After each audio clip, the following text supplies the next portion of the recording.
Xuanji, anxious thoughts. Leaves flutter confusedly down, mingling with the evening rain. Strumming over scarlet strings alone, I sing myself a pure song. Setting free my feelings, I cease to resent my heartless mate. I nourish true nature, toss off the waves of the bitter sea. Carriages of the well-to-do can be heard outside my gate. Volumes of Taoist scrolls lie by my pillow.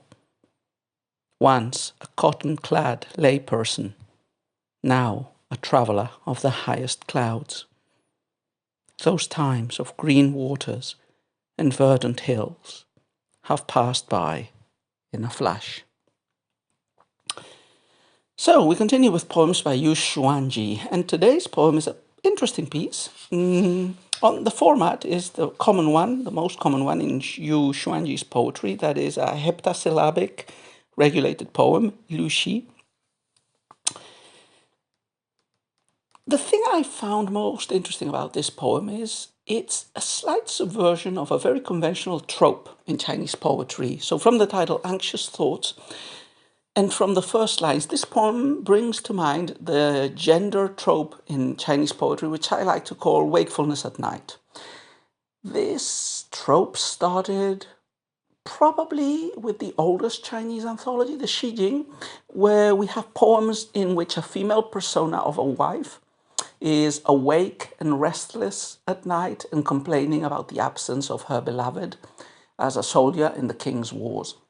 This topic, if you wish, gets further refined and developed in the late Han, in the collection of poems that is the foundation stone of old-style poetry, of Guxi.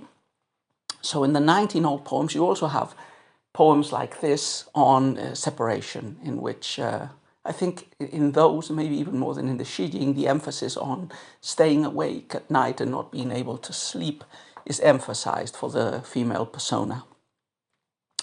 And this becomes, as I say, a trope. It's continued in the period of disunion. Xuanji has some very good poems in this style, and probably Tao Yuanming, I'd have to check.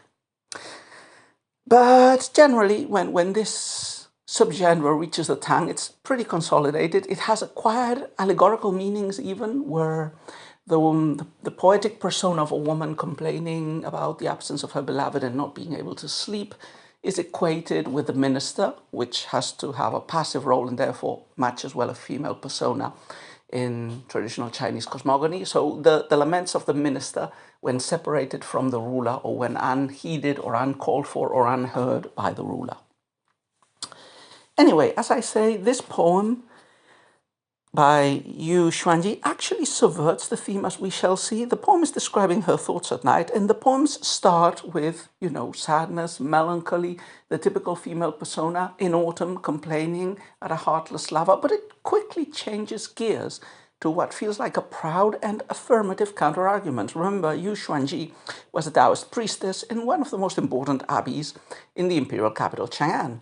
And Taoist priestesses were not like Buddhist nuns. They had a lot of social life besides the rituals and the ceremonies in which they engaged and the relatively luxurious quarters in which they lived. They had a great deal of autonomy, had relations, even amorous liaisons, with literati and with members of the elite. So in this poem, in the second half of the poem, she actually subverts the expectations and says, look, I am like this cool Taoist priestess, studying Taoist scriptures, chasing for a knowledge and for goals that are highly above just chasing a lover.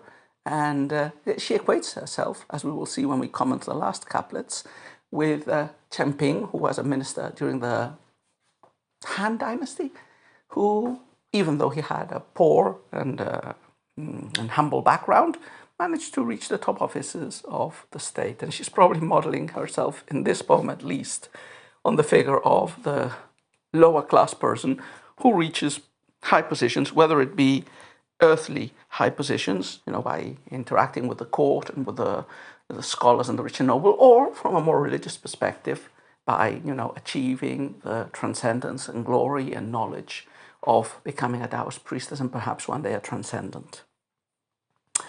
Anyway, that's a good general exploration of the theme of the poem. Let's go as usual, couplet by couplet. So the first couplet. Leaves flutter confusedly down, mingling with the evening rain. Strumming over scarlet strings, alone, I sing myself a pure song. So as usual, the first couplet in a regulated poem locates us, if not in this case in space, it does locate us in time. Leaves are falling, so this is autumn, the melancholy sad season, which along with spring is the typical background for most classical Chinese poetry. The leaves are falling down, but they are mingling also with the evening rain that is falling. So we have these visual images of fall, of verticality, evoking autumn.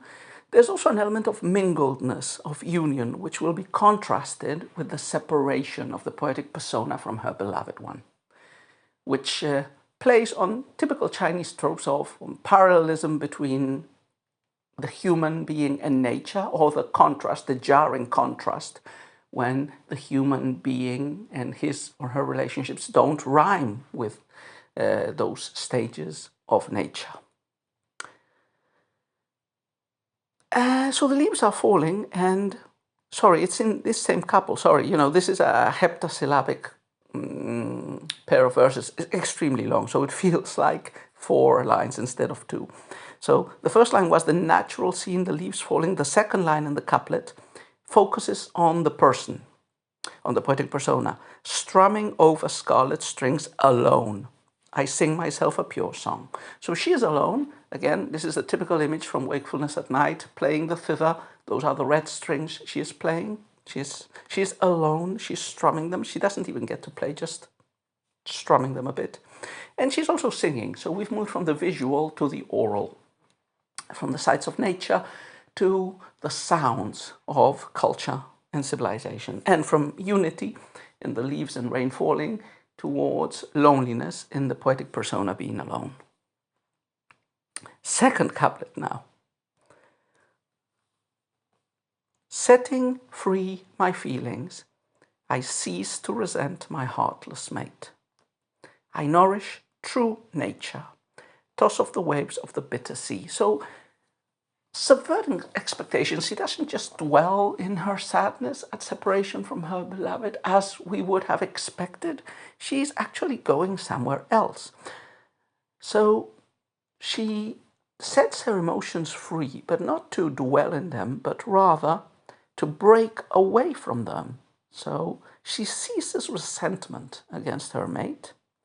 She nourishes true nature, and she tosses off the waves of the bitter sea. The bitter sea, this is actually a Buddhist metaphor, probably borrowed by Taoism, for the world, for the passions, the feelings that tie us to the world and that cause us suffering.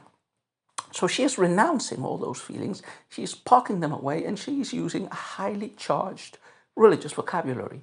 So we could interpret this as, I'm renouncing the feeble, fake, mutable, impermanent passions and guiles of the world, and focusing on achieving inner peace, satisfaction, transcendence. The vocabulary, pure song, true nature, bitter sea, is clearly religious, Taoist, and or Buddhist vocabulary. Third couplet, and the third couplet takes us down this path, but it takes a detour, as we shall see. Carriages of the well-to-do can be heard outside my gate. Volumes of Taoist scrolls lie by my pillow. Super parallelistic couplet, very well done. Carriages, volumes, well-to-do, Taoist scrolls, heard, lie, outside my gate, by my pillow. So yes, very strict parallelism. This is her life now. So she's living in the Buddhist abbey. She has decided to transcend those feelings of frustration at her inadequate paramour or paramours. But she's still receiving visits. Remember, Taoist nuns, especially highly cultured Taoist nuns like Xuanji, who was a very competent poet and also alleged to be a very beautiful lady, had a lot of social interaction. So it's plausible that when she's describing carriages piling outside her gate, she is referring something that to some extent really happened. But this is a literary reference to Chengping. If in the Hanshu and in the old stories, we get this anecdote. Chengping was one of the rural neighbors of the first Han Emperor, Gaozu, before he became an emperor. And he was a poor guy living in, what was the city? I don't remember, but like in this poor city, Pengcheng? No, it wasn't Pengcheng. Yeah. But anyway, they were living in this poor city, and he wanted to get married with a woman, but he was poor. But his future mother-in-law could see, when he went to visit Chengping's house, that the paths leading to it had deep carriage ruts, meaning officials, persons of power and wealth, went frequently to see Chengping and discuss matters with him, even though he was poor. And this was like a premonition for his future prosperity. I think he became chancellor, which was the highest civil position during the Han, the early Han dynasty. So here we have Yu Xuanji equating herself, at least in this image, with this low-born, highly important person from a past dynasty. Like him, she is also receiving carriages outside her gate. She adds the Taoist element, though. She is a Taoist nun after all. She's studying Taoist scriptures, and they lie by her pillow. I mean, she's reading them all the time, or at least we're supposed to understand it like that.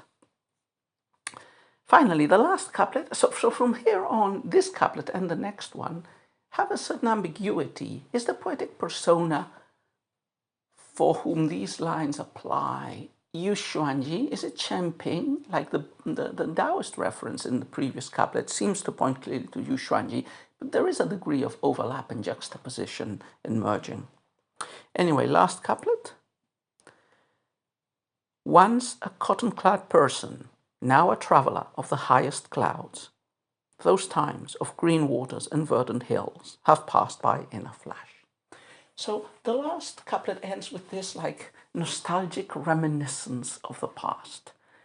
The poetic persona, whether she is talking in the voice of Yu Xuanji herself or of Chengping, reminisces the times of poverty versus the times of splendor. So a cotton-clad layperson, cotton, is here probably standing in for rough linen, which was a material that the lower classes were allowed to wear. So once a person wearing poor clothes, now traveling in the highest clouds, which can be a metaphor for the court or for Taoist transcendent spaces and heavens. So once that, now this, the past is remembered with nostalgia. Those times of green waters and verdant hills have passed by a flash. So green waters and verdant hills, that's landscape. Yeah, the typical metaphors for landscape are mountains and rivers. So that's what the poem uses, I think. Yeah, I'm looking at the characters now, and yeah, we have water and the mountain character. So the time of enjoying the landscape when you were poor and lived in the countryside, that time has gone away. But also mountains and rivers are used not only as evocations of landscape, but are used a lot in Sixth Dynasty's poetry as metaphors for retirement, for abandoning the world, and for living a life of ease and simplicity in nature, avoiding courtly schemes, corruptions, and dangers. So those times of green waters and verdant hills have gone. We no longer live that. We are now, remember, close to the clouds, traveling through the highest clouds, whether it be, Taoist mysticism or courtly and aristocratic liaisons. And the poem ends with this little pang of nostalgia. Those times passed in a flash, as if they had never been.